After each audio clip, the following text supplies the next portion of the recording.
In October 1929, the world witnessed the beginning of the most devastating economic collapse in modern history. What started as a stock market crash on Wall Street would spiral into a decade of misery, reshaping governments, societies, and the very foundations of capitalism itself. This is the story of the Great Depression. To understand the crash, we need to understand the boom that preceded it. The 1920s in America were a period of extraordinary optimism. The war was over, industry was thriving, and a new phenomenon had captured the nation's imagination: the stock market. Ordinary Americans, for the first time, were buying stocks. Factory workers, teachers, shopkeepers, everyone wanted a piece of the action, and why wouldn't they? Stock prices seemed to only go up, but there was a dangerous practice fueling this frenzy: buying on margin. Investors could purchase stocks by putting down just 10% of the price, borrowing the rest. As long as prices kept rising, everyone made money. But if prices fell, those loans would be called in immediately. The market had become a house of cards. On October 24, 1929, Black Thursday, panic struck. Investors began selling. Prices dropped. Banks tried to stabilize the market by buying shares, but it was temporary relief. 5 days later, on October 29th, Black Tuesday, the dam broke. 16 million shares were traded in a single day, a record that would stand for decades. The ticker machines couldn't keep up. Fortunes vanished in hours.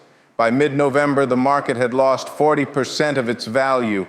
$30 billion had evaporated, more than the entire cost of World War I for the United States. But the stock market crash was just the beginning. Banks had invested heavily in the market. When stocks collapsed, so did the banks. In 1930 alone, over 600 banks failed. People rushed to withdraw their savings, but the money simply wasn't there. Life savings disappeared overnight.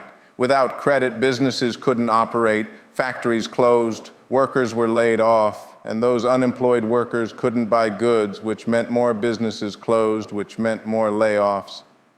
It was a vicious cycle with no bottom in sight. By 1933, unemployment had reached 25%. In some cities, it was closer to 50.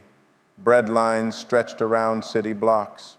Families who had owned homes now lived in makeshift shanty towns, bitterly nicknamed Hoovervilles, after President Herbert Hoover. The Depression didn't respect borders. America was the world's largest economy, and when it collapsed, it dragged the world down with it. American banks recalled their European loans. International trade plummeted as countries raised tariffs to protect domestic industries. Germany, already struggling under World War I reparations, was hit particularly hard. Unemployment there exceeded 6 million. This economic desperation would have consequences far beyond economics. In Germany, it created the conditions for the rise of a failed artist turned politician named Adolf Hitler. In 1932, Americans elected Franklin Delano Roosevelt on a promise of action. In his inaugural address, he spoke words that would define an era. The only thing we have to fear is fear itself. Within his first 100 days, Roosevelt launched an unprecedented wave of government programs collectively known as the New Deal. The Civilian Conservation Corps put young men to work in national parks. The Works Progress Administration employed millions building roads, bridges, and public buildings.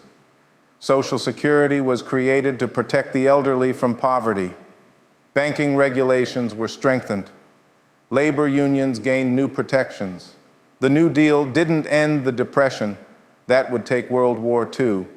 But it provided relief, restored confidence, and fundamentally redefined the relationship between the American government and its people. The Great Depression taught hard lessons that shaped the modern world. Central banks learned that monetary policy matters. Governments learned that they could and perhaps should intervene during economic crises. International institutions like the World Bank and International Monetary Fund were created to prevent future global collapses. But perhaps the most important lesson is how fragile prosperity can be, how quickly confidence can evaporate, how interconnected our economic fates truly are. The Depression generation never forgot. They saved obsessively, distrusted debt, and remained forever marked by those years of scarcity.